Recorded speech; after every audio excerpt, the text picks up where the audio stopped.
ಈ ಕಾರ್ಯಕ್ರಮದ ಪ್ರಾಯೋಜಕರು A Shankar Shetty and sons, KR circle, Mysuru.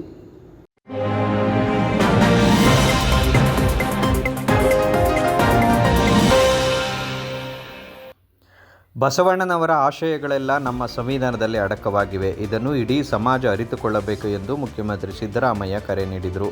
ಮೈಸೂರಿನ ಸುತ್ತೂರಿನ ಶಿವರಾತ್ರೀಶ್ವರ ಶಿವಯೋಗಿಗಳ ಜಾತ್ರಾ ಮಹೋತ್ಸವದಲ್ಲಿ ಪಾಲ್ಗೊಂಡು ಮಹದೇಶ್ವರ ದೇವಸ್ಥಾನಕ್ಕೆ ಭೇಟಿ ನೀಡಿ ವಿಶೇಷ ಪೂಜೆ ಸಲ್ಲಿಸಿ ಗದ್ದುಗೆಯ ದರ್ಶನ ಪಡೆದ ಬಳಿಕ ವೇದಿಕೆಯ ಕಾರ್ಯಕ್ರಮದಲ್ಲಿ ಪಾಲ್ಗೊಂಡು ಅವರು ಮಾತನಾಡಿದರು.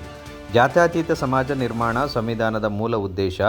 ಶರಣ ಶ್ರೇಷ್ಠರಾದ ಬಸವಾದಿ ಶರಣರ ಆಶಯವೂ ಕೂಡ ಇದೇ ಆಗಿದೆ. ಇದನ್ನು ಪ್ರತಿಯೊಬ್ಬರು ಅರ್ಥ ಮಾಡಿಕೊಂಡು ಬಸವಣ್ಣನವರ ಆಶಯದಂತೆ ಜಾತಿ ಧರ್ಮದ ಹೆಸರಿನ ಮನುಷ್ಯ ತಾರತಮ್ಯ ಹಾಗೂ ಮೌಢ್ಯಗಳನ್ನು ತೊರೆಯಬೇಕು ಎಂದು ಕರೆ ನೀಡಿದರು. ನಮಗೆ ಸಿಕ್ಕಿರುವ ರಾಜಕೀಯ ಸ್ವಾತಂತ್ರ್ಯ ಆರ್ಥಿಕವಾಗಿ ಸಾಮಾಜಿಕವಾಗಿ ಅಲ್ಲ. ಇದು ಸಿಗದ ಹೊರತು ಸ್ವಾತಂತ್ರ್ಯದ ಆಶಯ ಪೂರ್ತಿ ಆಗುವುದಿಲ್ಲ ಎನ್ನುವ ಮಾತನ್ನು ಅಂಬೇಡ್ಕರ್ ಅವರು ಸಂವಿಧಾನ ಜಾರಿ ಸಭೆಯಲ್ಲಿ ಹೇಳಿದ್ದರು. ಅವತ್ತಿನ ಅವರ ಮಾತು ಇವತ್ತಿಗೂ ಸತ್ಯ ಎಂದರು. ಬಸವಣ್ಣನವರು 850 ವರ್ಷಗಳ ಹಿಂದೆ ಇವನಾರವ ಎಂದು ಪ್ರಶ್ನಿಸದೆ ಇವ ನಮ್ಮವ ಎಂದು ಹೇಳಿದ್ದರು. ಆದರೂ ಇವತ್ತಿಗೂ ನಾವು ಜಾತಿ ಕೇಳುವುದನ್ನು ನಿಲ್ಲಿಸಿಲ್ಲ. ಜಾತಿ ಧರ್ಮದ ಅನಿಷ್ಟ ತಾರತಮ್ಯವನ್ನು ಇವತ್ತಿಗೂ ಕಾಣುತ್ತಿದ್ದೇವೆ ಎಂದರು. ವಿದ್ಯಾವಂತರು ಕರ್ಮ ಸಿದ್ಧಾಂತವನ್ನು ಆಚರಿಸುವ ದುರಂತವನ್ನು ನಾವು ಕಾಣುತ್ತೇವೆ. ಯಾವ ದೇವರು ಬಡವನಾಗಿರು, ಹಸಿದುಕೊಂಡಿರು, ಹರಿದ ಬಟ್ಟೆಯಲ್ಲಿ ಇರು ಎಂದು ಹಣೆ ಬರೆದಿರುವುದಿಲ್ಲ. ಇಂಥ ಮೌಢ್ಯವನ್ನು ವಿದ್ಯಾವಂತರು ಕೂಡ ಆಚರಿಸುತ್ತಿದ್ದಾರೆ. ಹೀಗಾದಾಗ ಅವರ ವಿದ್ಯೆಗೆ ಗೌರವ ಬರುತ್ತದೆ ಎಂದು ಪ್ರಶ್ನಿಸಿದರು. ಸುತ್ತೂರು ಮಠ ಶಿಕ್ಷಣ ಮತ್ತು ಅನ್ನದಾಸೋಹ ನಡೆಸುತ್ತಾ ಇಡೀ ಸಮಾಜದ ಆಸ್ತಿಯಾಗಿದೆ. ಜಾತ್ಯತೀತ ಮೌಲ್ಯಗಳು ಸುತ್ತೂರು ಮಠದಲ್ಲಿ ಇವೆ ಎಂದು ಹೇಳಿದರು. ಕಾರ್ಯಕ್ರಮದಲ್ಲಿ ಶಿವರಾತ್ರಿ ದೇಶಿಕೇಂದ್ರ ಮಹಾಸ್ವಾಮೀಜಿ, ಶ್ರೀ ಸಿದ್ಧಲಿಂಗ ಮಹಾಸ್ವಾಮೀಜಿ, ಸಿದ್ಧಗಂಗಾ ಮಠ, ಎಚ್.ಎಂ. ರೇವಣ್ಣ, ಗ್ಯಾರಂಟಿ ಯೋಜನೆಗಳ ಅಧ್ಯಕ್ಷರು ಬೋಸರಾಜ್, ಸಣ್ಣ ನೀರಾವರಿ ಸಚಿವರು ದರ್ಶನ್, ಧ್ರುವನಾರಾಯಣ್ ನಂಜನಗೂಡಿನ ಶಾಸಕರು, ರವಿಶಂಕರ್ ಕೆಆರ್ ನಗರದ ಶಾಸಕರು, ಹರೀಶ್ ಗೌಡ ಚಾಮರಾಜ ಕ್ಷೇತ್ರದ ಶಾಸಕರು ಹಾಗೂ ಎಸ್.ಟಿ. ಸೋಮಶೇಖರ್ ಮಾಜಿ ಸಚಿವರು ಮತ್ತಿತರರು ಉಪಸ್ಥಿತರಿದ್ದರು. ಸುತ್ತೂರು ಜಾತ್ರೆ ಕೊನೆಯ ದಿನ ನಾನು ಸಮಾರಂಭಕ್ಕೆ ಬರ್ತೀನಿ ಅಂತ ಸ್ವಾಮೀಜಿ ಅವ್ರಿಗೆ ಹೇಳಿದ್ದೆ. ಹಾಗಾಗಿ ಈ ಕಾರ್ಯಕ್ರಮದಲ್ಲಿ ಅತ್ಯಂತ ಸಂತೋಷದಿಂದ ಭಾಗವಹಿಸಿದ್ದೇನೆ. ಪ್ರತಿ ವರ್ಷ ಸುತ್ತೂರು ಸಂಸ್ಥಾನದಲ್ಲೂ ಮಠದವರು 6 ದಿನಗಳ ಕಾಲ ಜಾತ್ರಾ ಮಹೋತ್ಸವವನ್ನು ಏರ್ಪಾಡು ಮಾಡ್ತಾರೆ. ಆ ಏರ್ಪಾಡು ಮಾಡಿ ಅನೇಕ ಸಾಂಸ್ಕೃತಿಕ ಕಾರ್ಯಕ್ರಮಗಳನ್ನು ಏರ್ಪಾಡು ಮಾಡಿರ್ತಾರೆ. ಅದರಲ್ಲಿ ರಾಜ್ಯದ ಎಲ್ಲ ಜನರು ಕೂಡ ಭಾಗವಹಿಸಲಿಕ್ಕೆ, ವಿದ್ಯಾರ್ಥಿಗಳು ಭಾಗವಹಿಸಲಿಕ್ಕೆ ಅವಕಾಶವನ್ನು ಕಲ್ಪಿಸಿಕೊಡ್ತಕ್ಕಂಥ ಕೆಲಸವನ್ನು ಮಾಡ್ತಾರೆ. ಜೊತೆಗೆ ವಸ್ತು ಪ್ರದರ್ಶನ ಕೂಡ ಏರ್ಪಾಡು ಮಾಡ್ತಾರೆ. ವಸ್ತು ಪ್ರದರ್ಶನ ಏರ್ಪಾಡು ಮಾಡಿ ಅನೇಕ ಕ್ಷೇತ್ರಗಳಲ್ಲಿ ಅಭಿವೃದ್ಧಿಯಾಗಿರ್ತಕ್ಕಂಥ ವಿಷಯಗಳನ್ನು ಜನರಿಗೆ ತಿಳಿಸ್ತಕ್ಕಂಥ ಪ್ರಯತ್ನವನ್ನು ಮಾಡ್ತಾ ಇದ್ದಾರೆ.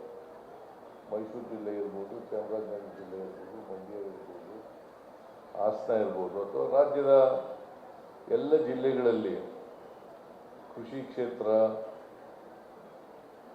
ಮತ್ತು ಕೈಗಾರಿಕಾ ಕ್ಷೇತ್ರ, ಸಾಂಸ್ಕೃತಿಕ ಕ್ಷೇತ್ರದಲ್ಲಿ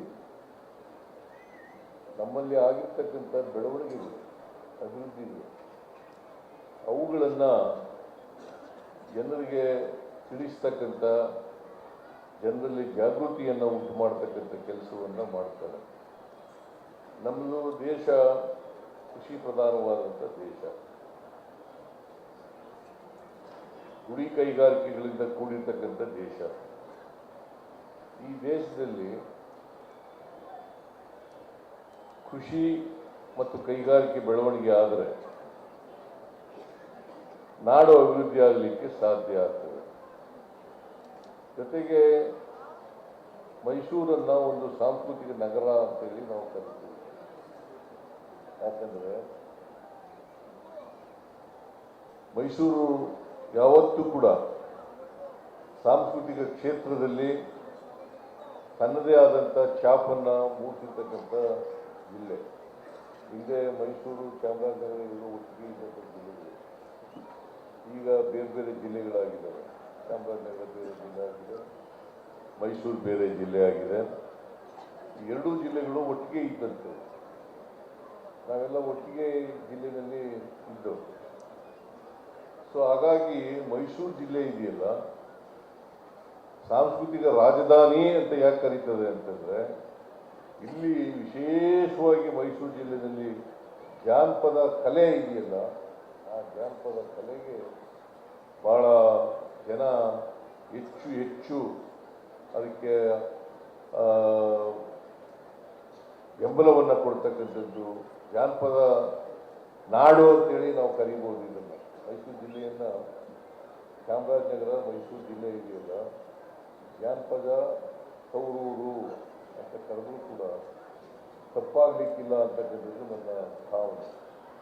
ಹಾಗಾಗಿ ಇಲ್ಲಿರೋಷ್ಟು ಜಾನಪದ ಕಲೆ ಬೇರೆ ಜಿಲ್ಲೆಗಳಲ್ಲಿ ನಾವು ಕಾಣಲಿಕ್ಕೆ ಸಾಧ್ಯ ಇಲ್ಲ ಅಂತಕ್ಕಂಥದ್ದನ್ನು, ಬೇರೆ ಬೇರೆ ರೂಪದಲ್ಲಿ ನಾವು ಜಾನಪದ ಕಲೆಗಳನ್ನು ನೋಡಲಿಕ್ಕೆ ಸಾಧ್ಯ ಆಗ್ತದೆ. ಆದರೆ ಇಲ್ಲಿ ಮೈಸೂರು ಜಿಲ್ಲೆಯಲ್ಲಿ, ಚಾಮರಾಜನಗರ ಜಿಲ್ಲೆಯಲ್ಲಿ ಜಾನಪದ ಕಲೆ ಇರ್ತಕ್ಕಂಥದ್ದು, ಇಲ್ಲಿ ವಿವಿಧ ಪ್ರಕಾರಗಳಲ್ಲಿ ಇರ್ತಕ್ಕಂಥದ್ದನ್ನು ನಾವು ನೋಡಲಿಕ್ಕೆ ಸಾಧ್ಯ ಆಗ್ತದೆ. ಅದರಿಂದ ಇದನ್ನು ಜಾನಪದ ತವರೂರು, ಆ ಜಾನಪದ ಎಲ್ಲನೂ ಕೂಡ ಪರಿಚಯಿಸ್ತಕ್ಕಂಥ ಕೆಲಸವನ್ನು ಮಾಡ್ತಾರೆ.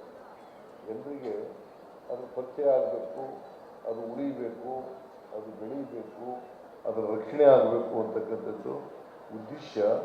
ಆ ಉದ್ದೇಶದಿಂದ ಜಾನಪದ ಕಲೆಗೆ ಹೆಚ್ಚು ಪ್ರೋತ್ಸಾಹವನ್ನು ಮಠ ಕೊಡ್ತಾ ಇದೆ ಅಂತಕ್ಕಂಥ ಮಾತುಗಳನ್ನು ಹೇಳಲಿಕ್ಕೆ ಬಯಸ್ತಾ ಇದ್ದೇನೆ. ಇದೆಲ್ಲ ಗೊತ್ತಿದೆ ನಿಮಗೆ. ಪುತ್ತೂರು ಮಠ ಬರೀ ಧಾರ್ಮಿಕ ಕ್ಷೇತ್ರ ಅಷ್ಟೇ ಅಲ್ಲ, ಬರೀ ಧರ್ಮ ಪ್ರಚಾರ ಮಾಡ್ತಕ್ಕಂಥ ಕ್ಷೇತ್ರ ಅಲ್ಲ. ಇದು ಶೈಕ್ಷಣಿಕವಾಗಿ ಬಹಳ ಹೆಚ್ಚು ಜನರಿಗೆ ಅವಕಾಶಗಳನ್ನು ಒದಗಿಸ್ಕೊಟ್ಟಿರ್ತಕ್ಕಂಥ ಜಿಲ್ಲೆ. ಇಂದಿನ ಸ್ವಾಮೀಜಿಯವರು, ರಾಜೇಂದ್ರ ಮಹಾಸ್ವಾಮಿಗಳು, ಅವರು ಸುತ್ತೂರು ಕ್ಷೇತ್ರ ಇದೆಯಲ್ಲ, ಬರೀ ಧಾರ್ಮಿಕ ಕ್ಷೇತ್ರವಾಗಿ ಇರಬಾರ್ದು ಅಂತೇಳಿ ಶಿಕ್ಷಣಕ್ಕೆ ಹೆಚ್ಚು ಒತ್ತು ಕೊಡ್ತಕ್ಕಂಥ ಕೆಲಸವನ್ನು ಮಾಡ್ತಾರೆ. ಯಾಕಂತಂದರೆ ಶಿಕ್ಷಣ ಎಲ್ರಿಗೂ ಸಿಗದೆ ಹೋದರೆ ಸಾಮಾಜಿಕವಾಗಿ ಬೆಳವಣಿಗೆ ಆಗಲಿಕ್ಕೆ ಸಾಧ್ಯ ಆಗಲಿಕ್ಕಿಲ್ಲ. ಶಿಕ್ಷಣ ಪ್ರತಿಯೊಬ್ಬರಿಗೂ ಕೂಡ ಸಿಕ್ಕಬೇಕು. ಇವತ್ತು ಜಾತಿ ಹೋಗಬೇಕು, ನಿಜ. ಜಾತ್ಯತೀತ ಸಮಾಜ ನಿರ್ಮಾಣ. ಈಗ ಸುತ್ತೂರು ಮಠದಲ್ಲಿ ಎಲ್ಲ ಜಾತಿ ಮಕ್ಕಳು ಕೂಡ ವಿದ್ಯೆ ಕಲಿತಕ್ಕಂಥ ಕೆಲಸವನ್ನು ಮಾಡ್ತಾ ಇದ್ದಾರೆ. ಎಲ್ಲ ಜಾತಿಯ ಮಕ್ಕಳು, ಎಲ್ಲ ಧರ್ಮದ ಮಕ್ಕಳು ವಿದ್ಯೆ ಕಲಿತಕ್ಕಂಥ. ಯಾಕಂತಂದರೆ ನಾವು ಜಾತ್ಯತೀತ ಸಮಾಜವನ್ನು ನಿರ್ಮಾಣ ಮಾಡಬೇಕು. ಅದು ಸಂವಿಧಾನದ ಮೂಲ ಉದ್ದೇಶ. ಮಾದೇವಪ್ಪರು ಮಾತಾಡಿದ್ದಾರೆ, ಯಾರು ಮಾತಾಡಿದರು. ಜಾತ್ಯತೀತ ಸಮಾಜ ನಿರ್ಮಾಣ ಮಾಡಬೇಕಾಗಿರೋದು ಭಾಳ ಉದ್ದೇಶ ನಮ್ಮ ಸಮಾಜದಲ್ಲಿ. ಅದಕ್ಕೆ ಬಾಬಾ ಸಾಹೇಬ್ ಅಂಬೇಡ್ಕರ್ ಅವರು ನಮ್ಮ ಸಂವಿಧಾನ ಸತ್ಯ